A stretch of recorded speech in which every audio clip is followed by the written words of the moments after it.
말세가 되면 어떤 일들이 일어날까 많은 사람들이 궁금해합니다. 바울 사도는 디모데에게 편지를 보내면서 너는 이것을 알아라 이렇게 분명하게 말씀을 하시면서 말세에 일어날 일에 대해서 상세하게 기록을 해두고 있는 것이 오늘 이 3장 1절에서부터 우리가 읽은 5장까지의 말씀의 내용입니다. 이것을 알아라. 이 아는 것은 뭘 얘기하느냐 하면 여러분 말세가 돼서 어려운 일들이 탁 생기는데 그걸 탁 보고 난 뒤에 그걸 알고 있으면 그래 우리 주님이 말세에 이런 일이 일어날 거라고 말씀하셨어. 그러니까 우리가 이런 일이 일어나더라도 마음의 준비를 하고 있었으니 감당할 수 있다. 이렇게 생각을 하고 그 일들을 감당하는데 말세에 일어날 일들에 대해서 전혀 예상하지 못하다가 그 일들을 만나면 당황하고 낙심하고 좌절할 수 있거든요. 그래서 바울은 말세에 이런 일들이 일어날 것이니 너희들이 이것을 알아야 된다라고 말씀을 하시면서 말세에 일어날 일에 대한 이야기를 하시고 있습니다. 그러니까 이 말세에 일어날 일이 무엇냐 하면 1절에 보니까 이렇게 얘기합니다. 고통하는 때가 이르러 라고 말씀을 하고 있습니다. 말세에 일어날 일 중에 대표적인 일이 뭐냐면 고통하는 일이 일어난다 라고 하는 것을 우리에게 말씀하시고 있는데 이 고통이라고 하는 단어를 칼레포스라고 이 원어는 이야기를 합니다.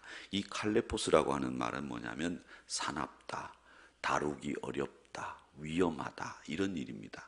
그러니까 이런 뜻을 가지고 있는 이 칼레포스라고 하는 말을 쓴 것은 말세에 일어나는 일들이 사나운 일들, 위험한 일들 이런 일들이 일어난다라고 하는 겁니다. 그러니까 영적으로도 신앙적으로도 아주 어려운 위험한 시대를 지나고 있다 이렇게 생각을 할 수 있는데 이 말세가 어려운 이 일이 한두 번이 아니라 계속 우리에게 이런 일이 일어났다가 끝나면 그런 일이 없겠지 싶으면 또 그런 일이 일어나고 또 그런 일이 일어나면서 우리를 고통스럽게 하는 때가 온다. 그게 말세다. 이렇게 이야기를 하고 있습니다. 그러니까 우리 그리스도인들은 항상 이 말세 때에는 고통하는 때가 이른다라고 하는 것을 알고 영적으로 각성하고 재무장하고 날마다 자기를 조이고 또 자기를 하나님 앞에서 바로 세우기 위해서 애를 써야 이 말세를 이기고 승리할 수 있다는 것을 여러분 꼭 기억하시기를 축원합니다. 자, 그러면 말세에 일어나는 일들이 어떤 일들이 일어나느냐? 제일 먼저 2절에 보니까 사람들은 자기를 사랑하고 돈을 사랑하고 자긍하고 교만하고 회방하고 부모를 거역하고 감사하지 않고 거룩하지 아니하며 여러 가지 말세에 일어날 징조들에 대해서 이야기를 합니다. 그런데 오늘 2절이 이런 말, 2절의 원래는 앞에 왜냐하면이라고 하는 말씀이 빠져 있습니다. 말세에 고통하는 때가 이르러 왜냐하면 사람들이 왜 고통하는 때가 이르느냐? 왜냐하면 사람들이 이런 모습들을 가지고 있기 때문이다 라고 말씀을 하시면서 2절 이하에부터 이 말세에 나타나는 징조들이 뭐냐 이런 거다 하면서 무려 19가지가 나옵니다. 몇 가지가 나와요? 19가지. 9가지도 많은데 19가지가 나와요. 말세 징조들이. 그러니까 말세에 얼마나 나쁜 일들이 많은지 아시겠죠? 여러분 나쁜 일 많은 가운데서도 여러분은 늘 강건하시고 좋은 일만 하시기 바랍니다. 아시겠습니까? 네, 그래야 됩니다. 좋은 일만 해요. 말세에 사람들이 다 무정한데 여러분은 무정하지 마시고 정이 많아야 됩니다. 말세에 사람들이 자긍하는데 여러분은 겸손해야 됩니다. 말세에 많은 사람들이 감사하지 않을 때 여러분은 감사해야 됩니다. 이거 반대로만 하면 됩니다. 19가지의 반대. 그건 뭘 얘기하냐? 영생을 사는 사람들의 삶의 모습이다라는 것을 아시면 되겠는데 제일 먼저 오늘 우리에게 말세의 때가 이르면 사람들은 자기를 사랑할 것이다 이렇게 이야기를 합니다. 여러분 이기심은 사람들이 가지고 있는 공통적인 요소예요. 공통적으로 이 가장 죄악을 드러낼 수 있는 사람의 모습 중에 대표적인 게 뭐냐? 이기심이에요. 이기심. 자기만 아는 거죠. 자기만 아는 거예요. 이 자기만 하는 이런 모습들이 얼마나 많은지 몰라요. 제가 어제 저희 집사람하고 밥을 먹는데, 신방을 갔다 와서 이제 밥을 먹는데 제가 이렇게 밥에다가 후추를 이렇게 쳐야 되는데, 후추를 치고 저희 집사람한테도 이렇게 쳐주면 얼마나 좋아요. 이렇게 해서 내 것만 딱 치고 자재에다 딱 갖다 놨어요. 그랬더니 매너가 있니 없니, 이기적이니 아니니 그러면서 얼마나 제 욕을 하는지. 제가 어제 밥 한 끼 먹고 욕은 한 2끼 먹었어요. 근데 이게 인간이라는 거예요. 같이 이제 30년 정도 살았잖아요. 그러면은 나도 넣고 니도 한번 넣어라 이러면 되는데, 제가 이렇게 넣고 안 넣어주고 여기다 딱 갖다 놓더라고. 그래서 아하, 내 안에도 자기밖에 모르는 이기심, 이게 있구나. 매너를 떠나서 자기밖에 모르는 게, 자기 먹을 것밖에 생각 안 하는 거죠. 이게 인간의 죄악성을 둔 이 본래 모습이다, 이런 생각을 하면서 회개는 안 하고 다음부터는 쳐주자 이런 생각을 했는데, 제가 그런 모습들을 제 스스로 보면서도 인간이 자기만 생각한다, 이런 걸 너무 뼈저리게 느꼈습니다. 여러분, 사람들은 이기적인 행위, 이런 것이 우리 몸에서 배어 있는 게 아니고 이건 우리 인간의 본연의 모습이에요. 그러니까 이런 걸 그대로 생각 안 하고 행동하면 이기적인 인간이 되는 거죠. 그래서 우리 믿음의 사람들은 항상 옆을 생각할 줄 아는 사람들, 이웃을 생각할 줄 아는 사람들이 되어야 된다. 그래서 말세가 되면 자기를 사랑하는 사람들만 생겨난다라는 겁니다. 사람이 자기 일을 성실하게 하는 거, 그거 선한 일입니다. 그런데 자기만을 위해서 사는 건 선한 일이 아니에요. 자기 일을 성실하게 하는 거 좋습니다. 하셔야죠. 그런데 자기만을 위해서 일하면 그건 이기적인 거예요. 여러분, 자기만을 위해서 일하지 마시고 하나님을 위해서도 일하셔야 되고, 가족들을 위해서도 일하셔야 되고, 성도들을 위해서도 일하셔야 되고, 우리 구역 식구들을 위해서도 일하셔야 되고, 우리 기관을 위해서도 일해야 되는 거, 그 일함이 다양한 대상을 위해서 일하는 것이 있을 때 그 여러분이 일하는 것이 복된 일이다라는 것을 결코 잊지 마시기를 주님의 이름으로 축원합니다. 또 하나, 우리 두 번째로 보면 사람들이 말세에 드러나는 일들이 돈을 사랑한다, 그렇게 이야기를 했는데, 이 돈을 사랑한다는 것은 뭐냐면 탐심이죠. 욕심입니다. 이것도 우리 인간성 뿌리 깊은 곳에 자리 잡고 있는 죄악 중에 하나가 탐심인데, 디모데전서 6장에서는 뭐라고 말씀하느냐면 돈을 사랑함이 일만하게 뿌리라고 그렇게 이야기를 했습니다. 그러니까 말세에 고통당하는 때 사람들이 뭘 좋아할 거냐? 돈을 좋아한다는 겁니다. 돈 사랑.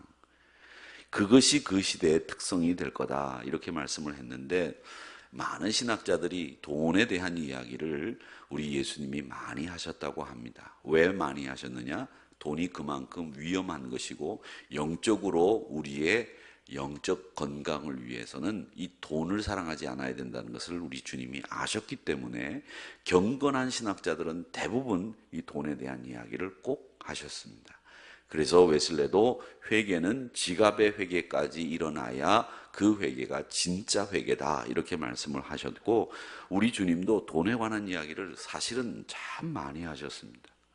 이 돈이 뭐냐? 돈은 때론 만몬이라고 하는 권력이라고 말을 합니다. 때로는 이 만몬이라고 해요.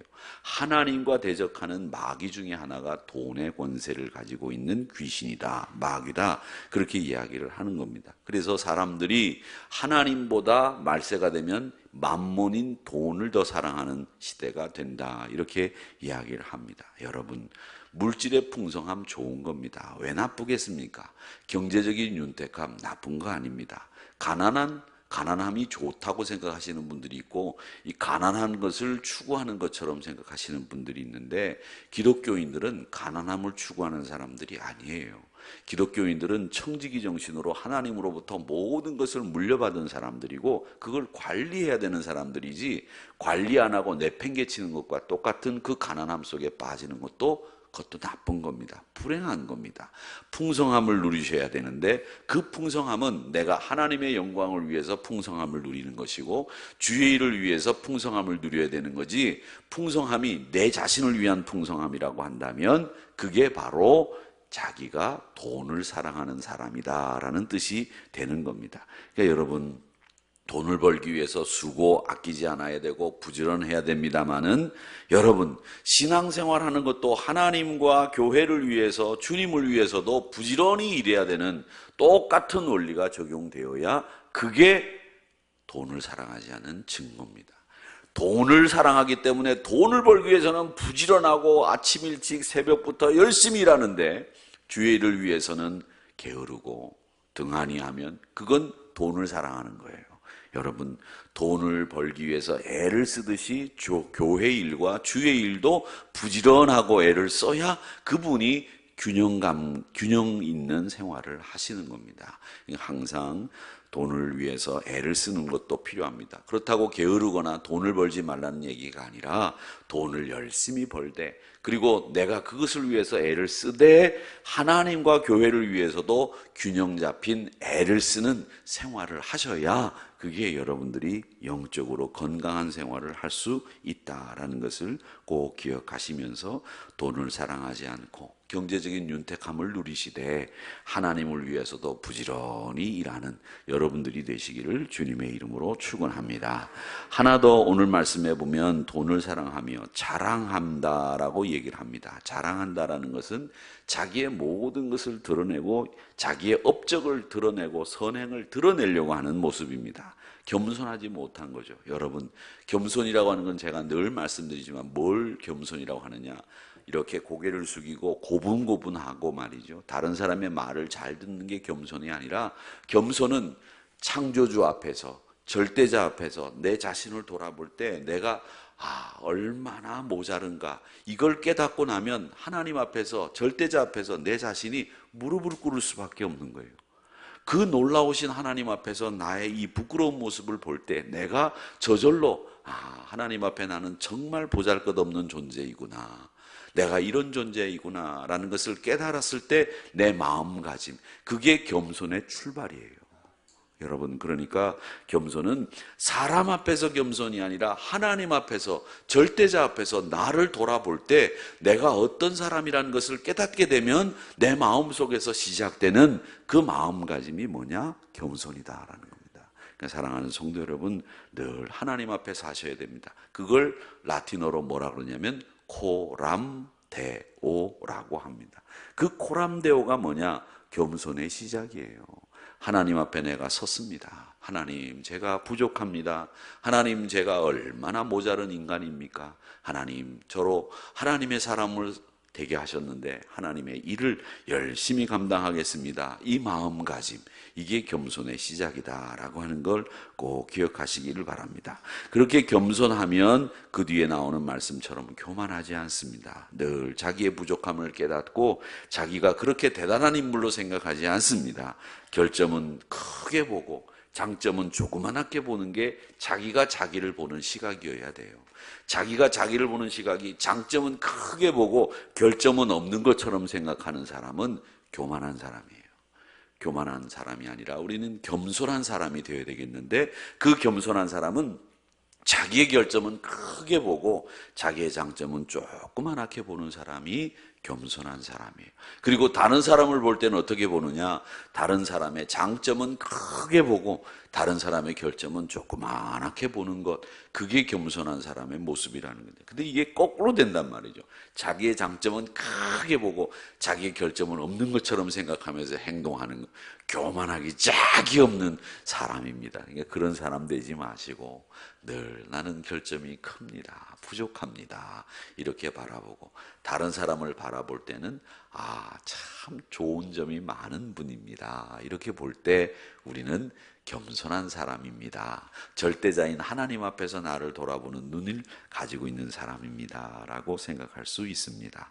이 마지막 때에 오늘 2절의 말씀에 나오는 자기를 사랑하고 돈을 사랑하고 그리고 자랑하고 교만한 그런 사람들의 모습이 아닌 반대의 사람으로 살아가는 저와 여러분이 되시기를 주님의 이름으로 축원합니다.